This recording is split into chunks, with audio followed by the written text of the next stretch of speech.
Oi, tudo bem? Aqui é Juliano Filho mais uma vez para postar outro áudiozinho no nosso canal. E dessa vez eu queria conversar com vocês sobre um assunto muito interessante que é ciência e magia. A magia muitas vezes representada pela religiosidade, pela espiritualidade, pela paranormalidade, etc e tal. Até onde ou a partir de onde elas estão em comum acordo ou entram em conflito. Bom, e para começar nós poderíamos dizer que o universo, até onde se sabe, ele é equacionável. A matemática sustenta o cosmos até onde se sabe. E a física quântica que nos relaciona com isso, explica muita coisa, porque ela equaciona matematicamente muitas questões. Ela se baseia também num princípio, hoje, principalmente um princípio moderno, de que o universo realmente é mental, segundo um conceito de milhares de anos já previa isso. Mas isso abre um precedente para se dizer de que a lógica é relativa na questão da mente, né? Até onde vai a questão matemática e até onde vai aquilo que seria impalpável. Bom, segundo os físicos, o universo foi criado no momento da expansão. Se existem multiversos, cada um deles também foi criado no momento de uma expansão. E nesse momento, então, as regras da matemática, como a conhecemos, vieram à evidência, né? Passaram a existir.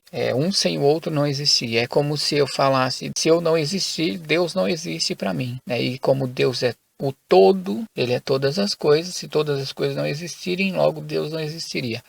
Se não houvesse a materialidade como a conhecemos, até em planos mais sutis, não existiria também essa regra para interpretá-la. E segundo a mecânica quântica, né, um senso que mostra a maioria dos físicos do planeta, o que não era, passou a ser nesse momento. E com isso, todas as leis no cosmos, a gravidade, a energia nuclear fraca, a energia nuclear forte, o eletromagnetismo, tudo vieram a existir nesse momento da expansão, onde se criou todas as coisas. E essas são então as 4 superpotências no universo. Mas o que se entende hoje, segundo a mecânica quântica, é que tudo isso foi criado a partir de um princípio muito mais sutil, né? Ou muito menos experienciável. Você não se pode, por exemplo, por enquanto, levar para um laboratório, que é o princípio da teoria das cordas, né? E isso aí seria a base de todas as coisas. É a base da teoria das cordas, é onde se criou todas as dimensões imagináveis hoje, né?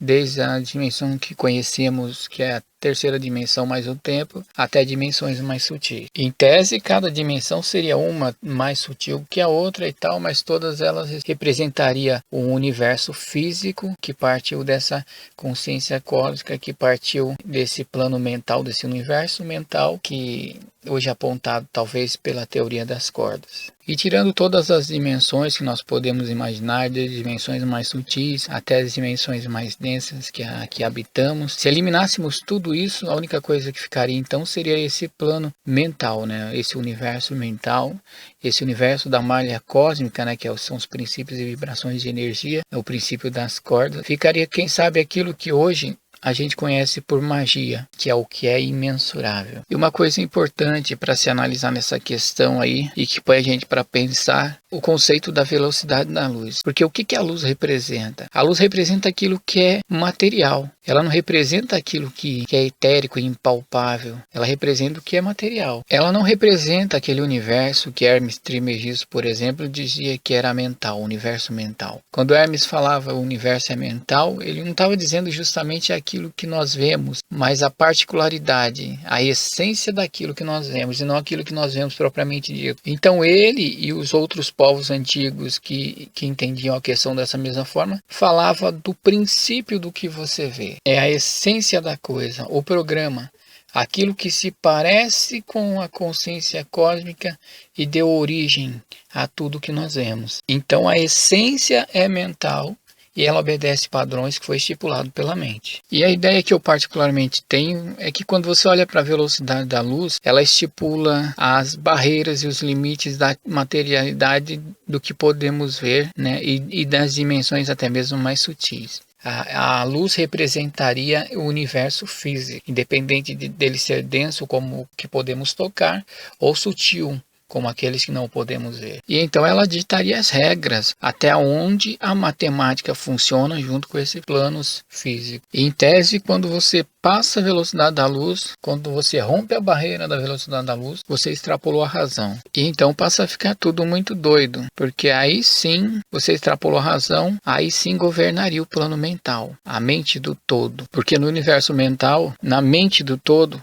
ela não pode ser contabilizada, ela não pode ser mensurada, ela não pode ser equacionada. E aí aquilo que a gente trata de forma muito preconceituosa, que seria a questão da magia, passa a fazer sentido, começa a fazer sentido nesse momento. O mundo do impalpável, do não contabilizável, ali é o que governa. A velocidade da luz, então, atuaria aí onde a física e a matemática, né, das dimensões físicas como nós conhecemos, desde as sutis ou as densas, governam. Rompeu esse limite, a coisa começa a ficar improvável. Seria como se você olhasse para dentro do átomo, aonde ali o universo subatômico paira em probabilidades e incertezas. Então rompeu a velocidade da luz, o universo começa a pairar em probabilidades e incertezas, como no mundo subatômico, né? Paira em probabilidades e incertezas. A matemática, por exemplo, não governa no universo subatômico. É como se ali fosse só magia. O que é impalpável, o que é imensurável, aquilo que é improvável ocorre. Então, tanto no mundo microscópico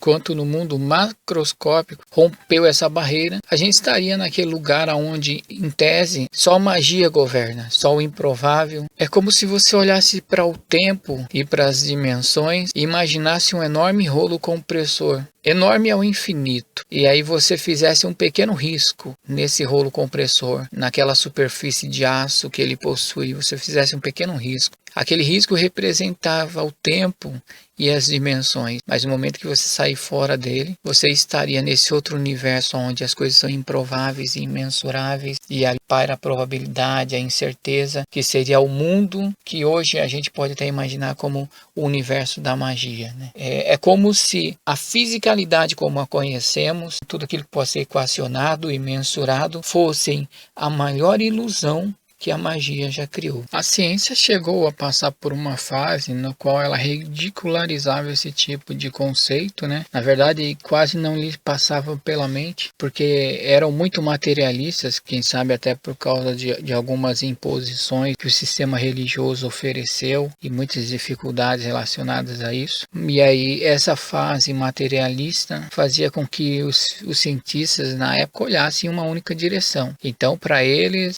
o que existia era o material, né? Eu pretendo postar algum outro áudiozinho em relação a isso, mas por hora eu quero só deixar esse pensamento para a gente analisar, e um grande abraço para todo mundo e namastê.